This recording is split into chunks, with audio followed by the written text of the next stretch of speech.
I'm not sure there's a family out there that has more of a sweet tooth than mine. My daughter and wife literally need dessert after every single meal. So in light of that, I'm gonna make an old school classic French dessert known as the Tarte Tatin. We'll have fun with the pronunciation more later. It's only 6 ingredients, but there are a few procedures that can be a little bit tricky. So let's not waste any more time and get right into it. Sound good? Let's cook. Now, if you've ever looked up this recipe, you'll notice that a lot of folks use puff pastry, which is much more of a trend the last 20 to 30 years. The original dough is something known as a shortcut pastry.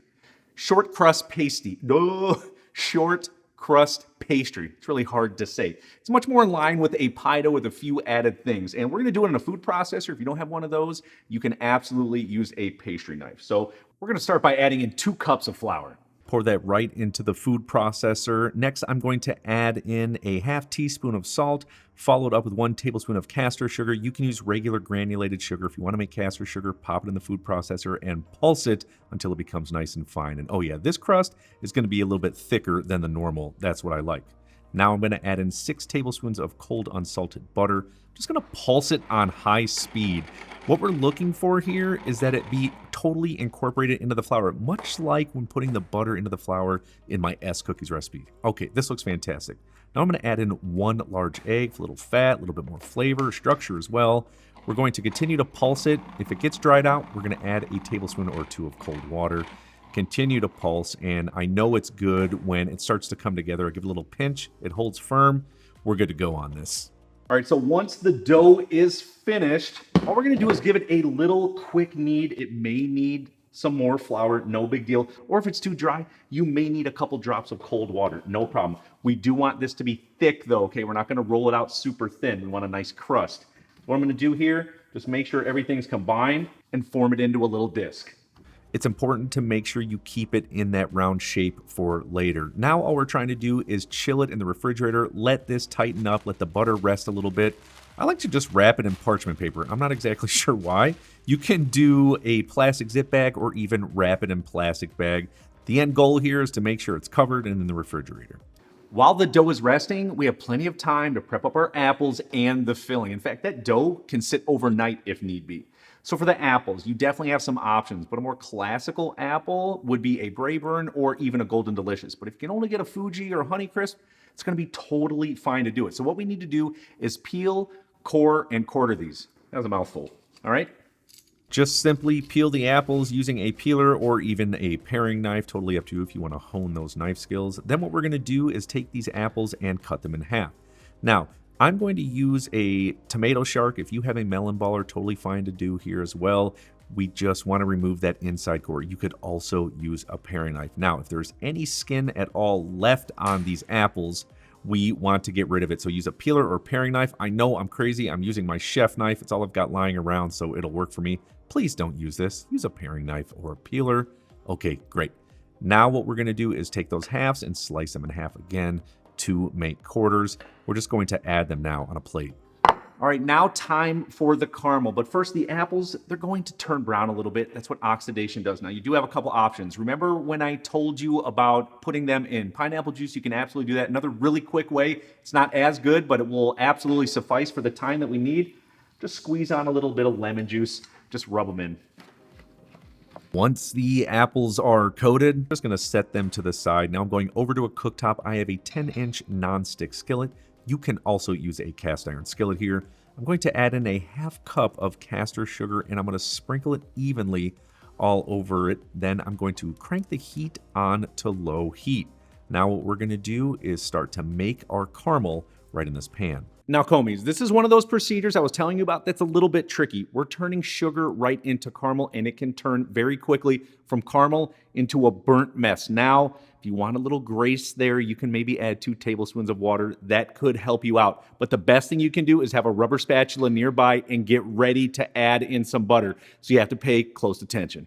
And constantly stir with that rubber spatula or shake the pan back and forth. You will begin to see the sugar start to liquefy just like this. It's turning into caramel. Now, once it turns light brown or the softball stage, you'll see the pan start to lightly smoke as well. Perfect timing. We need to chill it out. And how we're going to do that is add 6 tablespoons of cold unsalted butter. This brings in some much needed fat and sort of stops the caramel from getting to that hard ball stage. Okay. Now that it is completely mixed together, you see that it's nice and runny. We are going to add in our apples. What we're going to do is just form them around the pan all the way, sort of fan and feather them out until it looks really nice. And I'm going to place 2 more right in the center. Okay, excellent. Now what we want to do is place a lid on this, and we're going to cook it for about 15 minutes until they soften up and become tender. Okay, a couple of really quick things while the apples are cooking. First, and incredibly important, the name Tarte Tatin. What I really want to call it is Tarte Tatin. I don't know exactly why, but I just want to call it that. Second, you don't have to cook it in a skillet. In fact, I've seen many French chefs cook it right in a deep 9-inch cake pan. That's right, put this right on the stovetop, cook everything right there if you want. Okay, now let's start rolling out that dough. Take it out of the parchment paper or out of the plastic wrap. Now remember I said we wanted to make sure it was a round disc. This is why. It's going right over the pan. I don't want to cut anything. I want to ensure that it is circular and round and goes right in there.